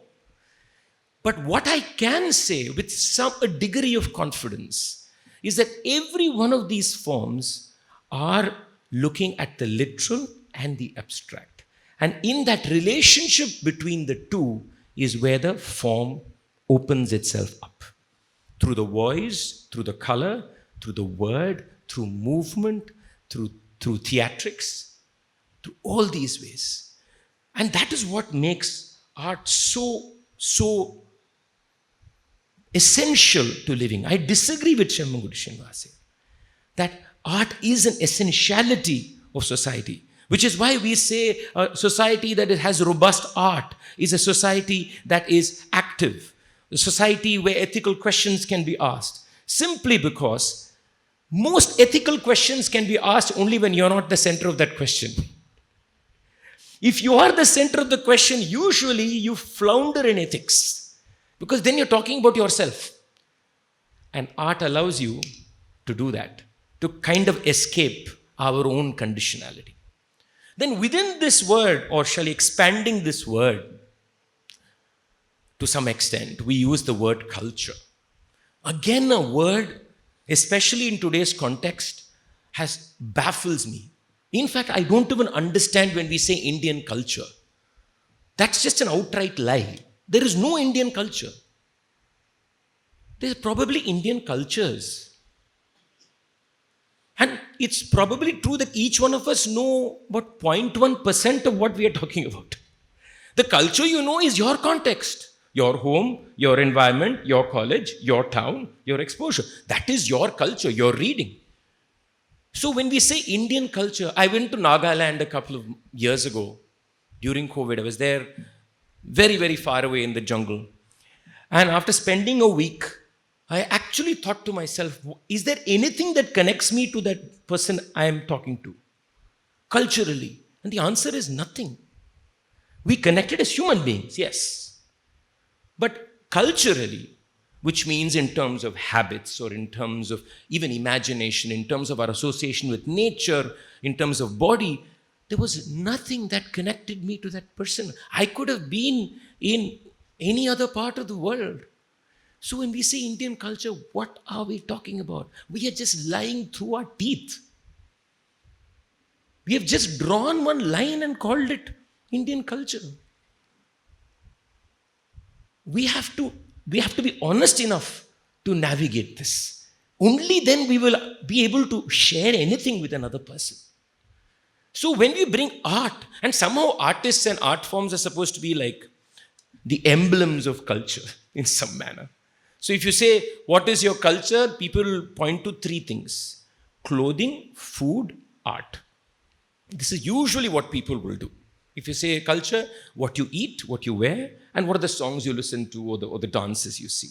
And so artists somehow by default become the flag bearers, torch bearers for culture. And unfortunately, I also became a torch bearer for a culture. Now, when we get there, it gets even more messier. Why? Because as much as I can say that art is abstracting human experience, art is situated, like I said, in the body, in the literal, in a context. So if an art form is, if I may say, trapped within a certain cultural sphere, the question emerges, can it really abstract? Am I falsifying this entire thing? A tough question to answer, which I hope I will address as we move on, because it's important to think about. Is it possible to abstract when your situation itself is purely trapped and conditional? Is it possible? Does it happen? Interesting. And the fluidity of culture and the fact that cultures, and the fact that past, present and future is very, very unsure in the way culture flows. Though we will say something is 200 years old or 500 years old, it flows in almost a manner where you don't know. You really don't know. If you ask me, for example, from my own music about some raga, I can probably tell you, yes, this raga is written about in this treatise. It has been sung in this manner. But the raga is not one being. It's not one element I'm pointing to. When I say a raga is written about in some treatise 200 years ago, the next question is the raga you're singing now the same as that raga written in that book? And the answer is no. So then, are there two ragas? What is it I'm connecting with that past? So what has flowed to me? Is there anything really flowing? Or am I imagining this entire thing because I want to find something in the past that validates my present? The one thing we should know about most scholars who wrote about the past, in most manuscripts that I've seen, especially culture-related manuscripts, is that they will connect themselves automatically to some great writer of the past. For example, Bharata. Everybody loves to talk about Bharata, who wrote the Natya Shastra. Now, Bharata, you can date it, give or take, 200 years before Common Era, 200 years after Common. That 400 years is the marker of when the Natya Shastra is supposed to be written. Okay, accept it. Now, how do I understand Bharata? By reading commentaries by Abhinavagupta. Now, when did Abhinavagupta write the commentary? 600 years later or 800 years later in 8th century. Now, you can ask a very important philosophical question, is what was Abhinava writing about? When he read Bharata, was he reading Bharata or himself? Was he reading his understanding of art that moment from reading Bharata? He was recontextualizing Bharata in his context. So when I, 2000 years later, go and read Abhinava, what am I reading? Yet I will say everything came from the Natya Shastra and raise my hand. This is just utter rubbish, very simply put. It's just utter rubbish. It's far more complex. Yes, those are beautiful documents. Those are important understandings. I don't think I'm denying any of that. But I'm saying there needs to be greater complexity when we look at these kind of cultural flows and ebbs and withdrawals too. Some things disappear too, please remember. In this now, we bring this word resistance. And when I use this word today, and as I use it now, and as I'm sure many of you are listening to it,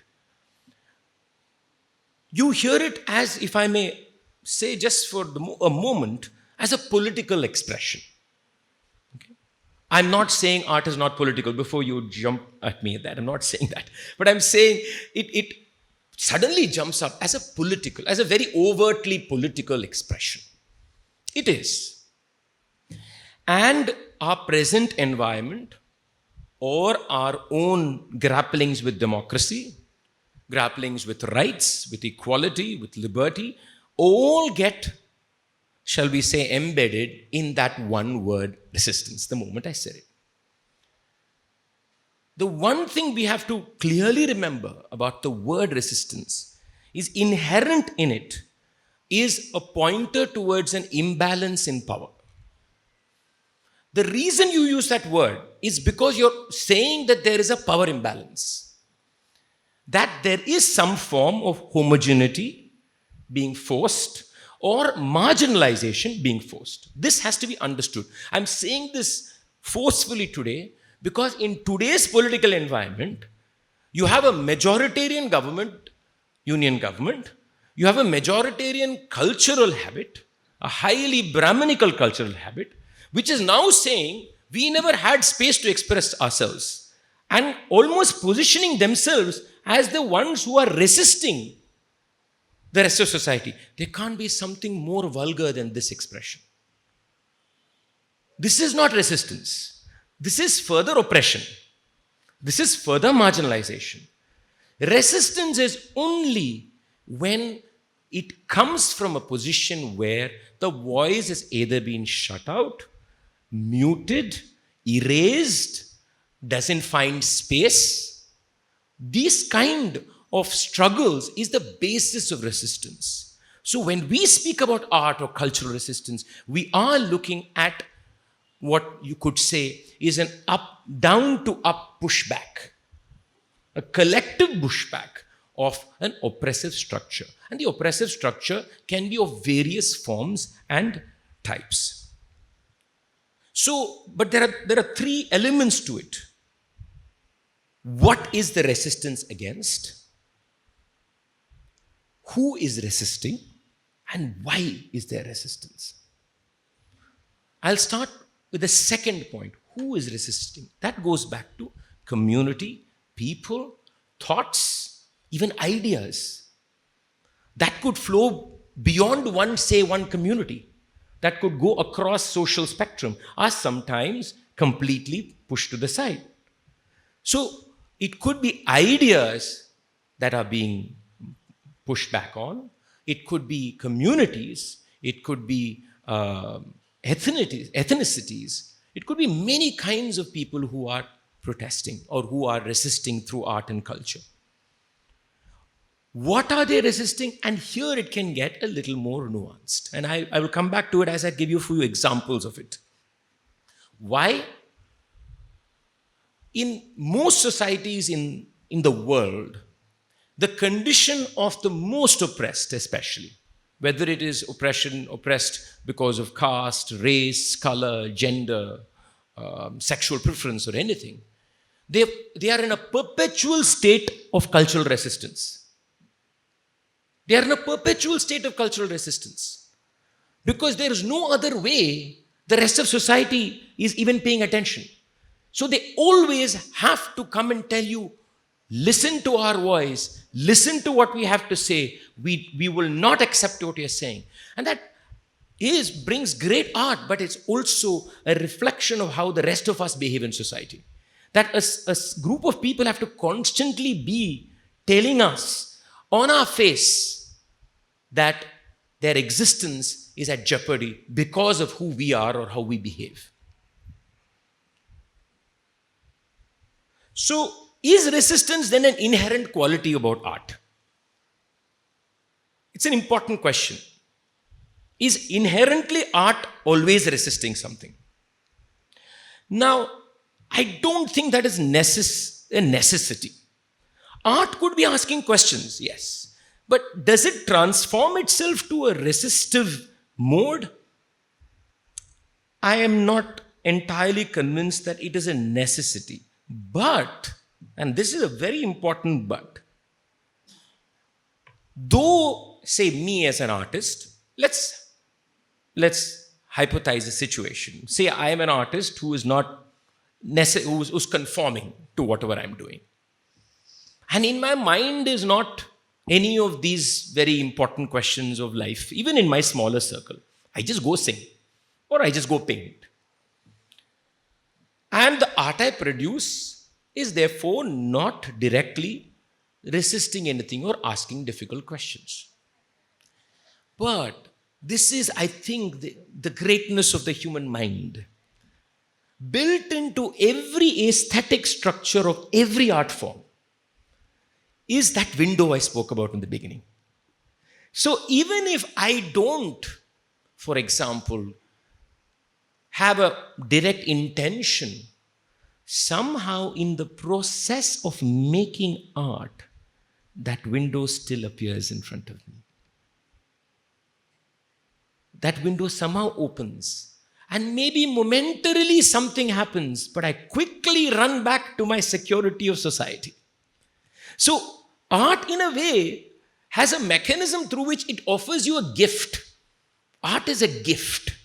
Art is always telling you, you can see through that window if you want to. Even to the most, shall you say, conditioned and hardened mind, it is still providing that window. But we probably run there and run back. I remember a musician used to say that an artist should never show their emotions on stage. This is for singers. And I never understood why. He said, on stage, if you're moved, you should not tear up. You should not choke. And I think that is where the human being is refusing the gift of art. The artist himself is refusing the gift of art. That is to say, the window of resistance is open. Why don't you come and peek? And probably then go out and see what there is.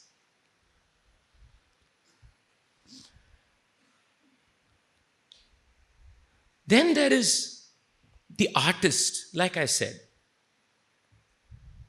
himself or herself or theyself. Now,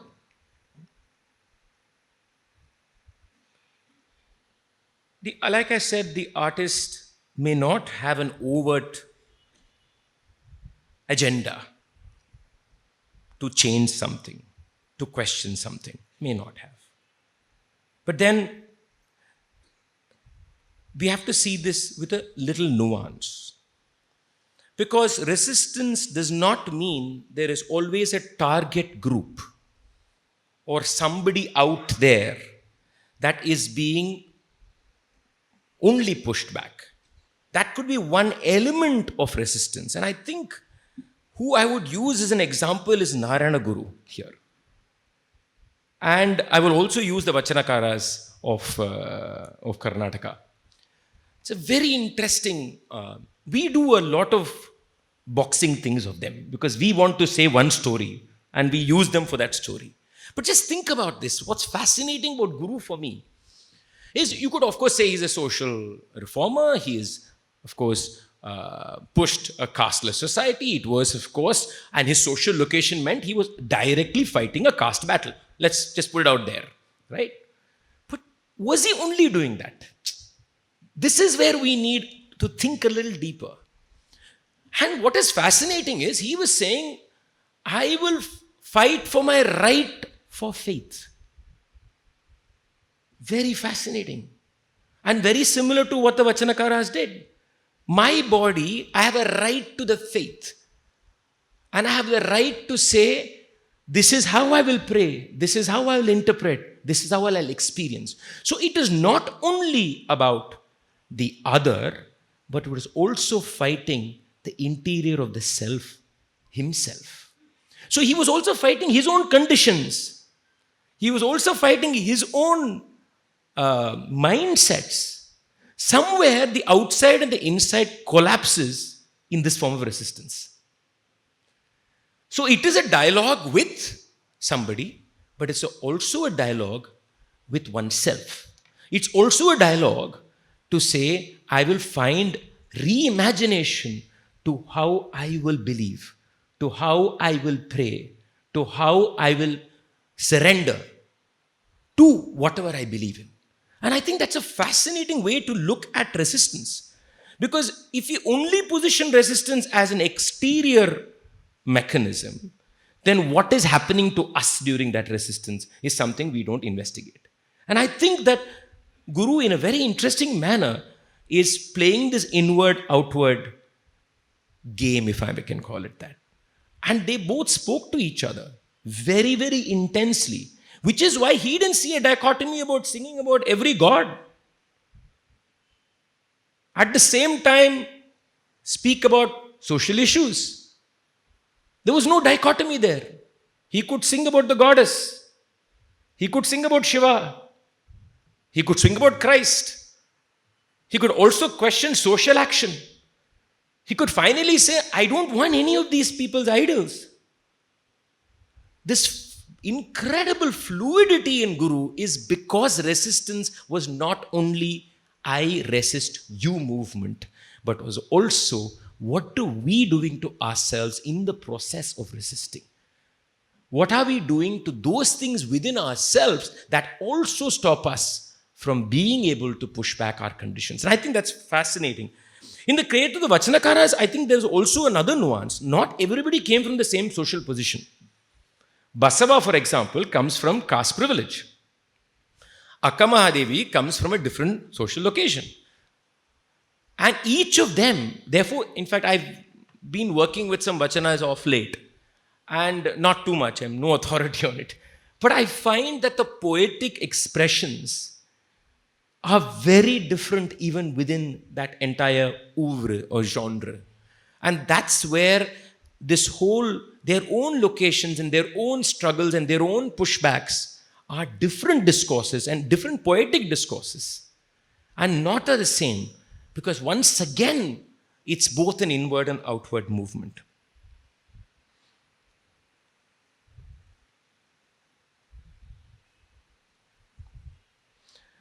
But, I sing Carnatic music. So, you could ask, like, musicians who sing forms like, say, Carnatic music, isn't this word resistance an entirely moot word? I mean, you're calling me here to give this lecture very simply because you don't see me as a traditional Carnatic musician. Let's call it out here. You would not call a traditional Bhagavatar to come and give a lecture on art and cultural resistance. Because we are saying, what has this guy got to do with that? He comes, sings same kirtanas that have been sung for 200 years. He sings very well, oh, that's possible. So, it's very interesting. So, we are also, remember, labeling that person as almost a person who doesn't understand what modern discourse or democratic discourse is. So, we are doing something we should not be doing. Let's be very careful here.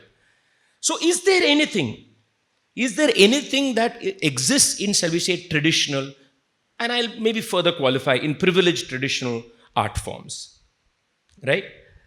The first point I want to make here is one, no artist ever performs or writes or sings anything they've learned exactly the way they've learned.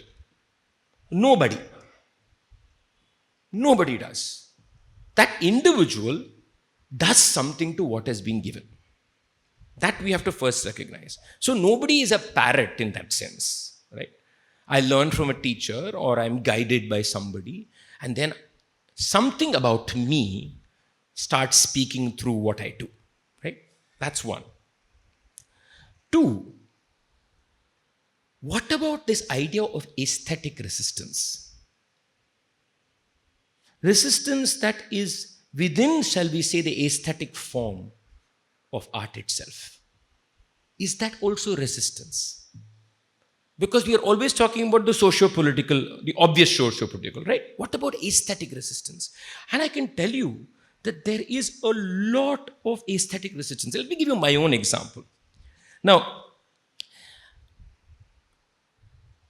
I started learning music when I was 12 years old, performing, and did what most people who wanted to become famous Carnatic musicians did, whatever that was. And the first thing that I actually started working deeply with was the form. So the first questions that emerged to me is, I sing a concert. Because after a point, you know your skill set, you know what to do. I can sing like that and make you applaud for the rest of my life. So I was asking myself, okay, this is pleasurable, but if it's so easy, what am I doing? And then I started researching about music, about its history, about its form, about all the grammar, everything. And the first changes that happened in the way I was an artist was in the way I sang the music, in the way I interpreted the music, in the way I performed a concert. There was nothing overtly socio-political about it. It is still within the community that practices this art form. But I was questioning raga, challenging tala, challenging formats of concerts. Where does this kind of resistance, what does it do? what is its social manifestations? Is it also asking social questions in a very subversive manner? Because it is. When I say that this cannot be the norm, I am also challenging the people who made it the norm. I am not saying it directly. But I am saying that I don't believe this is the concept. I believe we've lost the heart and soul of this music by the way we've sung it.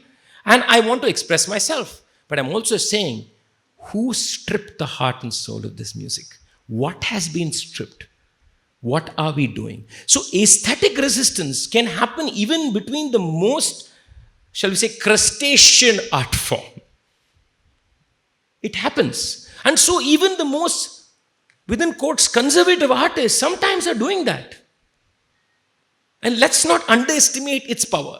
They may not sometimes even realize it. That's also a distinct possibility. So resistance can happen even in those contexts. Sometimes it could be even in linguistic liberties. I'll give you Tyagaraja's example. Now, I don't know what Tyagaraja thought when he did it. So, first you must know that Tyagaraja comes from what is known as the Mulakanadu Brahmin community that migrated southward post the Vijayanagara Empire collapse around that time. And they settled near in Tanjavur district. Now, in his compositions, interestingly, there is his language, Telugu, is of course his mother tongue, but he lived in Tamil-speaking region. So, in fact, even now, if you go to Andhra Pradesh and sing Tyagaraja Kirtana, they'll still ask you to sing an Annamaya Kirtana. Because to them, poetic, real Telugu, pure Telugu is Annamacharya, not Tyagaraja, by the way. So, there's a clear hierarchy there too. Now, in his composition, in one of these compositions, he uses the word harami. Yadutnalichite in Shankaravranam. Harami tana melara bhakta Tyagaraja. Harami is obviously not a Telugu word. But it finds itself in a Tyagaraja Kirtana. In another Kirtana, he uses the word lantern. Now, I am perceiving it. I am not saying Tyagaraja do it. When I see harami in a Tyagaraja Kirtana, is it dialectically a kind of way of raising a question, resisting sense of purity? When you find the Tamil influence in his Telugu, is there some resistance to the notion of linguistic purity? Now, I cannot answer the question whether Tyagaraja thought of it this way. Of course, I can't. Maybe it was just poetic flow for him. Highly probable. But the fact, which also means that even the most conservative was having an interaction with the larger world, and that interaction seeps into their work of art, whether they intentionally wanted or not. And that has a manifestation of asking important questions. So there is a nuance even when I look at the past and I think of somebody like, and I don't agree with many of the things Tyagaraja probably says. But this makes me think. And we have to think.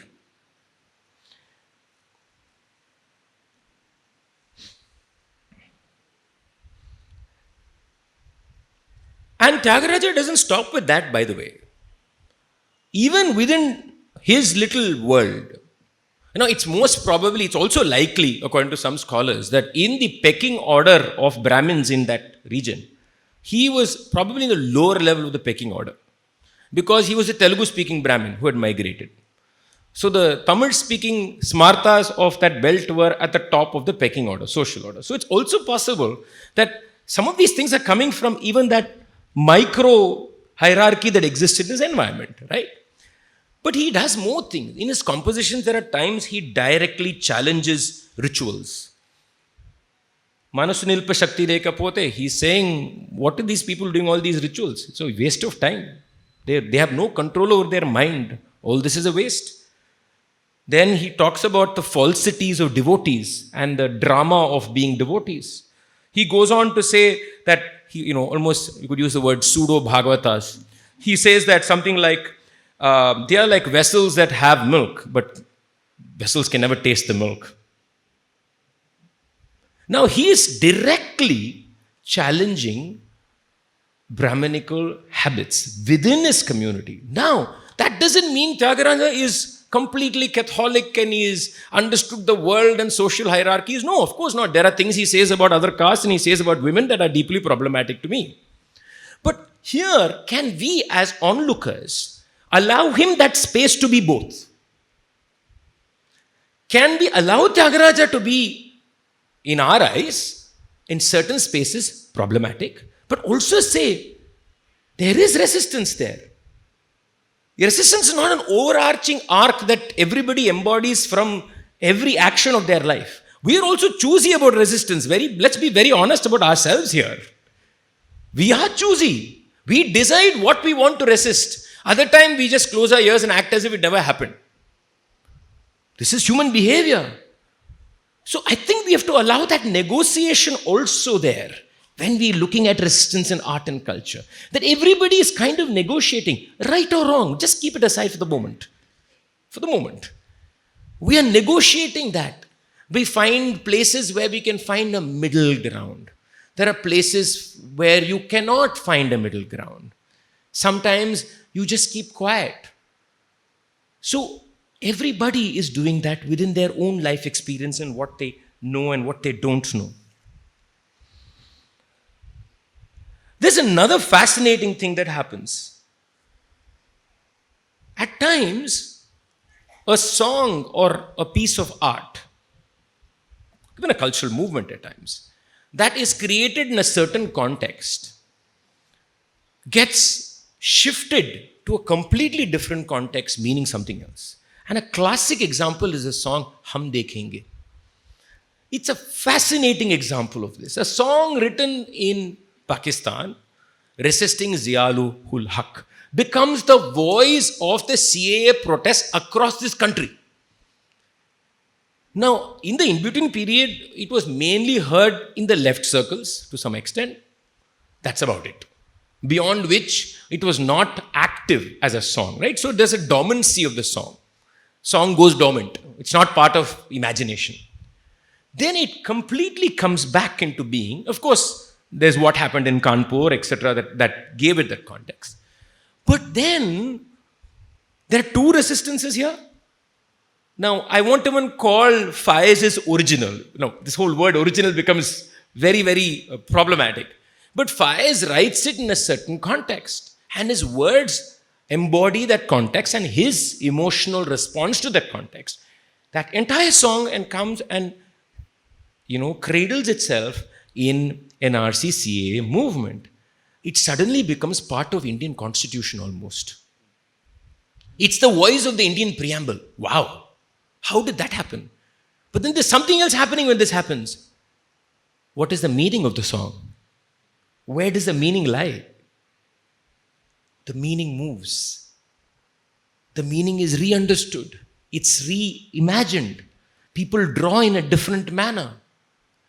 It's having resistances of different orders just because its context was shifted. Fascinating. I'm getting goosebumps as I say this. I find it fascinating.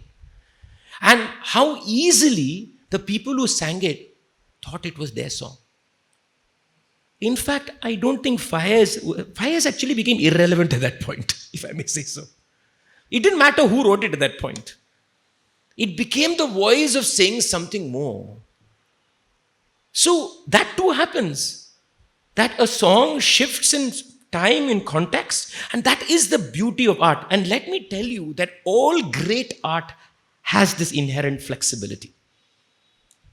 When it actually can traverse and move among words and people and ideas and cultures and find new resonances and new conversations, the art object is being different things. It's not one object. It is so many objects. It's finding different locations and different people to find what I would call ethical beauty in it.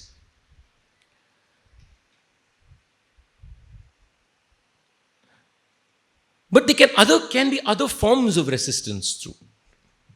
One could be that if an art form is closely held by one group and somebody from a different community or a different part starts practicing that art form. Now, classic case I will take Yesudas. It's a very interesting case. I'm not saying Yesudas should have necessarily thought. Yesudas did it because he loved the music. Simple. He loved Carnatic music. He learned Carnatic music. He sang Carnatic music. But the act of Yesudas becoming a Carnatic musician does something by just that act. Because his entry challenges status quo, challenges norms, and it becomes, and his presence is resistance. Fascinating. His presence is a resistance to something. His presence itself asks question. Seeing Yesudas, you ask the question, why are there many more Yesudases? You ask that question. Why? So sometimes the human being becomes actually just a conduit to the conversation, even if they don't intend to be that conduit. Even if they're not saying, I'm doing it because I want to show these people that no, may not be, need not be, possibly. But the very existence happens. This also happens in today when there's a trans person dancing, a trans person singing. That, I've always wondered, we have these cliches in our head. I speak through the musical voice because that's how I hear the world rather than see the world. And we have these cliches to how a woman's voice should be, how a man's voice should be. Those cliches are, of course, deeply troubling. Keeping that aside, what would happen if these forms are heard from various trans voices? What would the same raga sound like? Will the raga change its being? Will it get tonality it's never got before? Then you challenge the entire sonic ecosystem of what we are used to by the fact that there is Catholicity in terms of who is associating with the art form. And this can happen, by the way, on both sides of the stage, not just the performer. When the audience is of various social addresses, then the relationship is even more dynamic. Then the question happens, what about where you perform? Location, or where art and culture is being presented. You'll always find, and I found this in many schools, where they will say we have music class, and music class will be in one classroom. Folk arts will be outside. Now, nobody will answer the question to me and saying, why should folk arts be outside and music class in the classroom? They'll tell, no, we need space. That is, of course, not true. Nobody has bothered to think about that itself being a problematic structure, right? So now, if you invert location of where the art is performed, that itself, does it change something?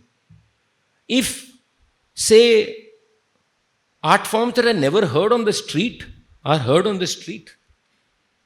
If you hear raga alapanas in the middle of the street, in a bustling crowd, and I want to tell you my experience and how mindsets change. It's probably slightly diverging from the main thrust of my discussion today. But, so I've had the opportunity to sing on the streets, on the beach, in buses, in many locations. And in my previous avatar, before I even thought about any of these things, I was a stickler to an auditorium being silent. I used to get irritated if the flash click of the cameraman I could hear. And I was much younger, so I was ruder. But then, when I started singing in different locations, something changed. You're in a bus singing. Actually, nobody cares that you're singing. They probably think you're a hindrance. It's like, what is this stupid man coming in the bus? I want to go back home after my work. Why is he singing? And he's singing a song that I don't even understand. That makes things worse, right? And I'm singing there, absolutely vulnerable. For the first time in your life, a classical musician is vulnerable. Usually, classical musicians are not vulnerable. Because we know where we are performing, we know who you are, we know what you will do sabash for, what you will say ballet for. Now I'm in the beach, or I'm in the street, or I'm on the bus, and I am actually afraid.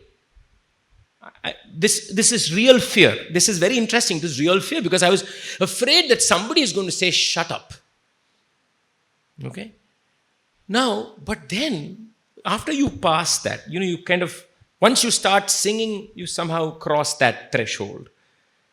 Then, magically, I was not bothered by the sound of the engine. I was not bothered by the chatter. And in some manner, the way I sang was responding to everything else that was going on there. They may not know, but there was a funny conversation between the tunes and the words and the engine and the road and everybody. Right? This pin drop silent was not needed for me there. So when the location changes, something also changes in the artist. The emotive nature changes. Your language of communication changes. Your sharing changes. So if you change the location, you do something to the art. You are questioning the art. You're questioning how the art is sung. You're questioning who's listening. So just shift of location sometimes can be an act of resistance. The inversion. Why shouldn't something like Parayatam be at a concert stage? The inversion is also a powerful resistance to what is presumed to be, within quotes, important, dignified, respectable, serious. All these words get challenged when you challenge location. There are some other interesting things that can happen. Even a docile piece of music at times becomes a form of resistance when the context of the world changes. I'll give you an example for this. Professor T.N. Krishnan, the great violin artist, used to play at the Music Academy every year on 25th of December. That was his assigned date. He did it for years. We all knew when he played Jingle Bells, concert over. I mean, everybody knew this. Like, we all went, had fun, loved it. He would smile. He was a very affable person on stage. I mean, truly a jolly good man, as we'd say. And it was lovely. And nobody discussed Jingle Bells. Nobody thought anything. And then you have an environment where every action is seen in communal eyes. Right? Especially when this whole thing broke up saying Carnatic music you should only sing lyrics that are about Hindu gods.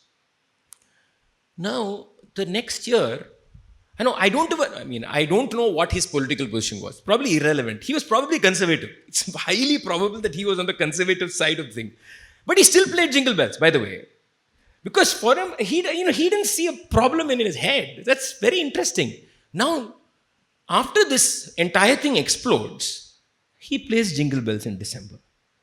Now, suddenly, perceiver is seeing it differently. The perceiver is seeing two sides. Either they're saying, why is he playing Jingle Bells? It's a Christian song. Or the other people saying, see, this is Indian culture. How fluid we are. Both are problematic positions to take. Because both are lies. We are not so easy people, by the way. But it's interesting. Suddenly, that piece of very docile artwork becomes a position of protest or our perception of it. And in a funny way, we are appropriating it to our own resistance also. We are appropriating it saying, look, this is a form in way we ask questions. So it's even these things. Or, when you sing in temples, and I've sung in temples in Kerala probably more than anybody in the last few generations in Carnatic music. I can pretty much claim that. And, you go to a temple, you almost know what not to sing. Nobody tells you, but you know. So when you go to a temple and you say, just change the content. Or if I go into a temple and I sing a very erotic padam, something, that erotic padam which is this piece of art, I'm just singing it. I'm not doing anything special to it. I am not proclaiming that, I'm not positioning it differently, aesthetically different, but just the fact that you sing it there becomes an act of resistance. Because you've given it a place which it didn't have before, at least in the recent past. Or even more accurately, if I have to say it, you are giving it the place that it always had, in which we stripped out of it when we completely disfranchised the Devadasi community from the aesthetics and art of what we today call Bharatanatyam or Carnatic music. So, leaving all this aside, what about creating artwork that is directly artworks of resistance? Where I am consciously saying I am creating an artwork because today's environment is like this and I want to challenge this environment. And I've had the privilege and the pleasure of working with many people in creating musical pieces that have been born out of our observation of ourselves and society and where it is going, and saying how do we respond to it, right? And this is harder than you think.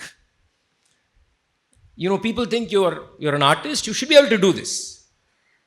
It's harder because one of the things you have to remember as an artist is when you're creating a cultural being, the context can only be a trigger.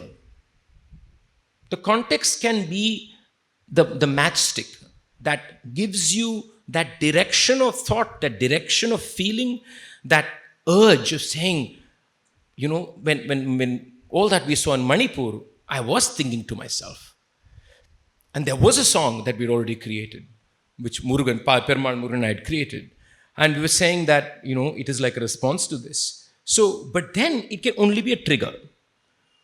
We have to remember as artists that it cannot be entirely tied down into that trigger. It has to speak beyond that trigger. It has to speak to the larger issues in some manner, not necessarily in word. In music especially, it can be in tune. It can be in the way the music moves, that it gives you the larger expanse of the problem or the expanse of the emotive disaster that we are encountering. So it's very, very important that we do this. I'm saying this with as much acuteness as possible, because if you don't do this, the art does not excavate the interiority of our life experience or the interiority of what happened. It only talks of a superficial engagement of the event. Worse, there is no difference between an artwork and an advertisement. And I want to talk about this here because I find lot of political artwork deeply problematic. Now, because I think political art many times falls into this trap of being only literal. Only talking about that moment. Only talking about that event. Fine, it is necessary. It's a piece of propaganda, yes. But is it art? Is it much tougher question? We should ask that question. Because if it is constantly tied to that event, then it doesn't have the possibility of reappearing in so many different varieties, in so many different contexts, and so many different imaginations. You know, the example that I always use is, I forget what the painting was called, which Picasso did after the Spanish conflict. Yeah, Guernica. That's a beautiful example of what I'm saying. It was directly responding to something that happened. But the painting stands to the idea that emerges from that happening. That's art. You don't need to know anything about Guernica to look at that painting and say, and be moved by what it is telling you. And we fall into this trap when we make both, interestingly, political art and religious art. Both do this, both fall into a very similar trap of remaining in that very literal position. Because then we are an advertisement to an idea, or we are a propaganda, which is fine as long as you call it out as that. It's not art. It is not hum dekhenge. Hum dekhenge is something else. So art can be used as a tool in this manner, but then it becomes a different body altogether. We, the so-called progressive and the liberals, also do something else. Coming from this side of, if I can say, this side perception of art, we also have a hierarchy of art, which we refuse to recognize. In our very proactive, activisty, political eyes, the highest position is art forms that are directly socio-politically challenging resistance. That to us is positioned here. As you come down the ladder, the most traditional will be at the bottom most of the ladder. So, by the way, we are also playing a caste game here. It's just on the other inversion. Now, here there is a subset, if I may be honest. Among the traditional art forms, there is a little complication. The complication is there are traditional art forms across communities. It's not only among the privileged caste communities, across genders. So within the traditional art forms, we create a different kind of a hierarchy. If it comes from marginalized communities, then it is given a different positioning. If it comes from a non-marginalized community, it's given a different positioning. Why I'm saying this is we have to recognize the way we perceive things. Again, it's not a judgment of right or wrong, but we also perceive in a vertical hierarchical structure. And we have to recognize that, because sometimes I think we lose out in engaging with earnestness, with seriousness, when we don't recognize that we also operate like every other human being. We are not special.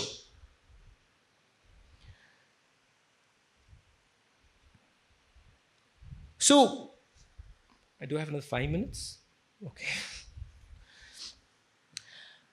I think the most difficult questions that are in front of us, looking at the various ways in which culture and art and resistance operate, is, especially in today's context of this country, is how does one, in a way, marry our democratic beliefs, our deep belief in rights, equality, in liberty, along with the fact that our entire society, especially Indian society, has a varied sections of art forms and cultures in plural that are embedded in every practice which is undemocratic.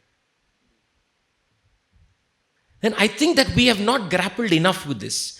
And when I say art form, please remember it's a culture or cultures we are actually grappling with. It's not one art form. You're talking about a community or communities and social behaviors also. And I think that is kind of an unanswered question for us. We sometimes want them to behave in a manner that is in consonance with the way we perceive resistance, the way we, shall we say, express resistance. They have to express themselves in this manner. But what happens if the art just exists? If they are telling the same stories? If they are only practicing the same thing? Where is our connection with that? Where is their participation in this idea of resistance? Though there may be these multiple forms of resistance I spoke about. And here I'm talking about resistance in the framework of how we perceive our constitution and our democracy. One is, how are we going to, do we have a language, for example, to talk to those forms? And I'm not certain we have a language. I don't know whether I have a language. I don't know whether I have a language. I can speak for myself. Of how does one create a bridge in this? Can the art that they make itself be part of a larger discourse?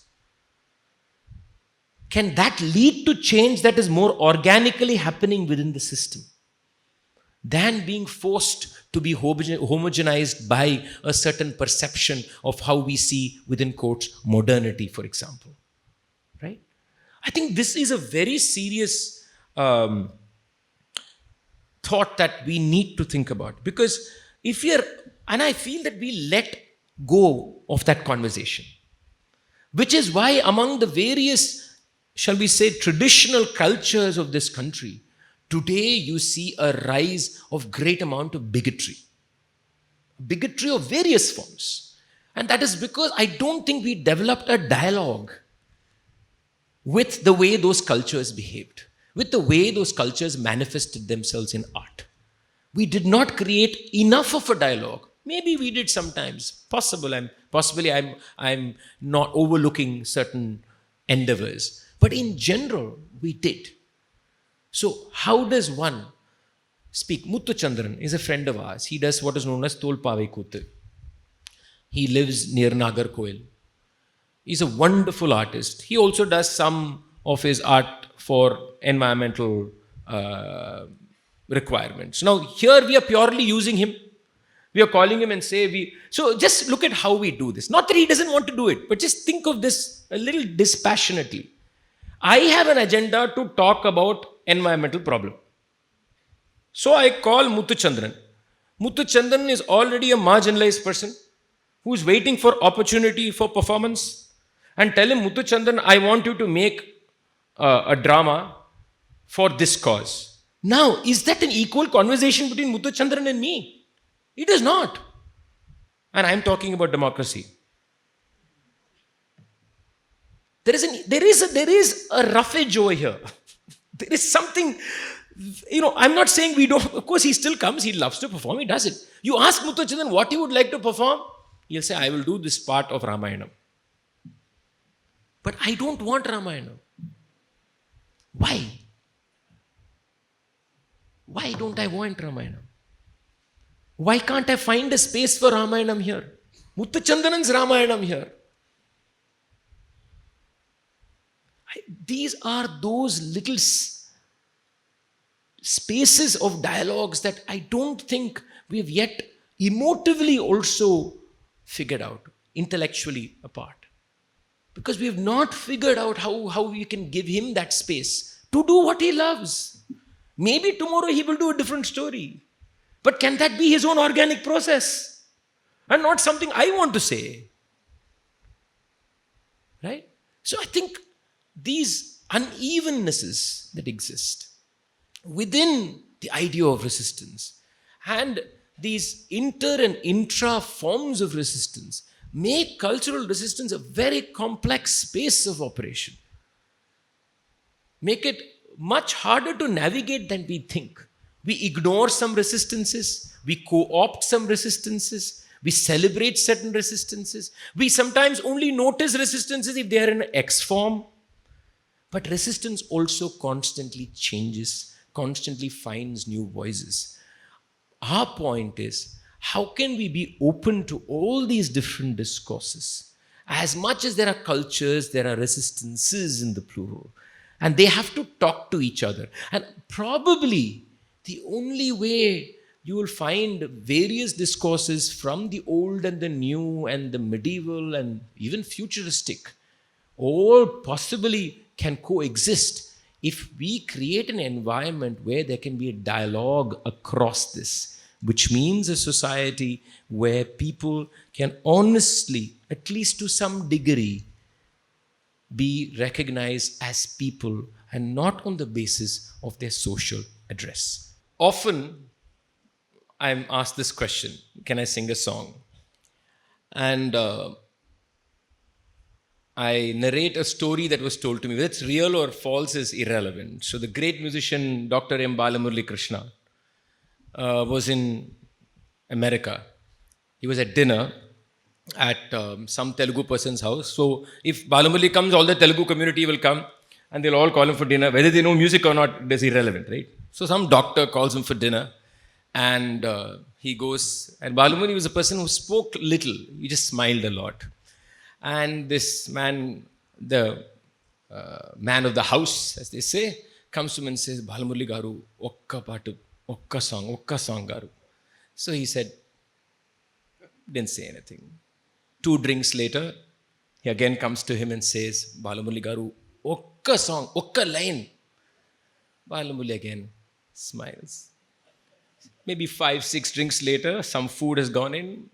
This doctor refuses to give up, goes again to him and says, Balamurali garu, okka song. He looks at the doctor and says, shall I ask you to do a surgery here? That's my answer. Raise resistance of biases, my own bias and other people's bias. The most important resistance. Everybody is resisting something, standing on his own territory. He don't want to change himself, but he wants others to be changed. So the resistance, not alone any particular target, as you said, I should resist myself, my biases also. Is it? Absolutely true. I mean, there's no question about it. Any form of resistance or questioning or challenging the first person you're challenging should be yourself, right? Especially, if I may add a little point to that, especially if you come from some privilege, any kind of privilege, that's even more essential, right? If you don't come from any privilege, then your statement becomes slightly more complicated.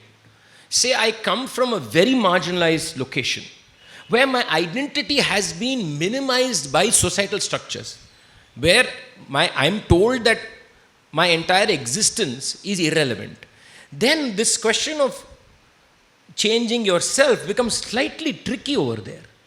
Because you're able to say change yourself because you have the ego to say you are something, right? Society has given you that privilege to say, I am so and so. So if your question is targeted to somebody who is at a different social ladder, you probably will get a different answer. But if you ask me, I will say yes. So many of the questions that I continue to raise, I think I'm asking myself, because I'm also struggling with them. I'm also struggling with them, not that I have answers for them. They have to be reflective. They have to be reflective. And only in that interrelationship that we can see some amount of movement. And like I was saying about Professor Muralidharan, they don't have to be big things. We don't need to do big things. We don't need to do big things. We need to do many small things. And I think they add up in a compounded manner that we underestimate, unfortunately. Professor Muraleedharan foundation സംഘടിപ്പിച്ച ഈ സ്മൃതി സന്ധ്യ ഇപ്പോൾ ഇവിടെ സമാപിക്കുകയാണ്. ഈ 5ാമത് അനുസ്മരണ സമ്മേളനത്തിലും സത്യത്തിൽ ആദ്യത്തെ 1ാം വർഷത്തെ അനുസ്മരണ സമ്മേളനത്തിൽ നമ്മളൊരു പേര് നൽകുകയുണ്ടായി, അരികിൽ നീ ഉണ്ടായിരുന്നെങ്കിൽ എന്ന്. അന്ന് പ്രസിദ്ധീകരിച്ച സ്മാരക ഗ്രന്ഥത്തിനും സ്മരണികയ്ക്കും നമ്മൾ കൊടുത്തിരിക്കുന്ന പേര് അരികിൽ നീ ഉണ്ടായിരുന്നെങ്കിൽ എന്നായിരുന്നു. മുരളി മാഷിൻ്റെ റിംഗ് ടോൺ അതായിരുന്നു എന്ന് നിങ്ങൾക്ക് പലർക്കും അറിയാം. ഈ 5 വർഷം കഴിഞ്ഞിട്ടും അദ്ദേഹത്തിൻ്റെ സ്മരണ കൂടുതൽ ദീപ്തമായിക്കൊണ്ടിരിക്കുകയാണെന്ന് നമ്മുടെ പ്രിയപ്പെട്ട MLA അടക്കമുള്ള വലിയൊരു ജനക്കൂട്ടം ആദ്യന്തം ഈ സദസ്സിലുണ്ടായിരുന്നു എന്നുള്ളതിന് തെളിവാണ്. തീർച്ചയായിട്ടും 6ാമത്തെ വർഷം അടുത്ത ഓഗസ്റ്റ് 1 നമുക്ക് വീണ്ടും ഇവിടെ സമ്മേളിക്കും കഴിയും എന്നുള്ള പ്രതീക്ഷയോടെ ഈ സമ്മേളനത്തിൽ പങ്കെടുത്ത സദസ്സിൽപ്പെട്ട എല്ലാവർക്കും ഞാൻ ആദ്യം ഹൃദയത്തിൻ്റെ ഭാഷയിൽ നന്ദി പ്രകാശിപ്പിക്കുന്നു. ഈ സമ്മേളനം ഉദ്ഘാടനം ചെയ്ത മുരളി മാഷിന് ശിഷ്യ സമ്മാനനായിട്ടുള്ള ശ്രീ MV നാരായണൻ, അദ്ദേഹം ഇപ്പോൾ കാലടി ശ്രീശങ്കര VC ആണ്, അല്ലെങ്കിലും ഈ സമ്മേളനം ഉദ്ഘാടനം ചെയ്യാൻ സർവ്വതാ യോഗ്യനാണ്. അതുപോലെ ഇവിടെ സ്മാരക പ്രഭാഷണം നിർവഹിക്കുന്നതിന് വേണ്ടി എത്തിച്ചേർന്ന, ചെന്നൈയിൽ നിന്ന് ഇതിനു വേണ്ടി മാത്രം എത്തിച്ചേർന്ന, പാടാനല്ല പ്രഭാഷണം നടത്താൻ വേണ്ടി എത്തിച്ചേർന്ന ഡോക്ടർ TM കൃഷ്ണയ്ക്ക് അദ്ദേഹത്തിൻ്റെ വളരെ അനൗപചാരികമായ നമ്മളോടുള്ള ഇടപെടലിന്, അതുപോലെ തന്നെ ഈ ഞങ്ങളുടെ ഫൗണ്ടേഷനെ വളരെ പ്രഗത്ഭമായിട്ട് നയിച്ചുകൊണ്ടിരിക്കുന്ന കാലിക്കറ്റ് യൂണിവേഴ്സിറ്റിയുടെ സിൻഡിക്കേറ്റ് അംഗം കൂടിയായിട്ടുള്ള ശ്രീ കാവുമ്പായി ബാലകൃഷ്ണൻ മാഷ്ക്ക്, ഇതിനെ ചുക്കാൻ പിടിക്കുന്ന നമ്മുടെ പ്രിയപ്പെട്ട ഇതിൻ്റെ സെക്രട്ടറി ഡോക്ടർ പ്രദീപ് കുമാറിന്, ഇന്ന് അവാർഡ് വാങ്ങിച്ച് തൻ്റെ രംഗത്ത് കൂടുതൽ ഉത്തരവാദിത്വബോധത്തോടു കൂടി പ്രവർത്തിക്കാൻ നിയുക്തനായി തീർന്നിട്ടുള്ള ശ്രീ രതീഷ് കൃഷ്ണയ്ക്ക്, മനോഹരമായൊരു പ്രസംഗം കാഴ്ചവെച്ച AKPCTA ജില്ലാ പ്രസിഡൻറ്റിന്, പിന്നെ ഞാൻ മുമ്പ് സൂചിപ്പിച്ചുപോലെ ഇവിടെ കൂടിച്ചേർന്ന എല്ലാവർക്കും, ഈ പരിപാടി വളരെ ഭംഗിയായിട്ട് ഏകോപനം നടത്തിയ നമ്മുടെ എല്ലാവരും പ്രിയ സുഹൃത്തായിട്ടുള്ള ജോസിന് എല്ലാവർക്കും ഒരിക്കൽ കൂടി, ഇവിടെ ആദ്യം കാവ്യാലാപനം നടത്തിയ ഗായത്രിക്ക് എല്ലാവർക്കും, ഗോപികയ്ക്ക് എല്ലാവർക്കും സ്നേഹത്തിൻ്റെ ഭാഷയിൽ ഞാൻ കൃതജ്ഞത പ്രകാശിപ്പിക്കുന്നു.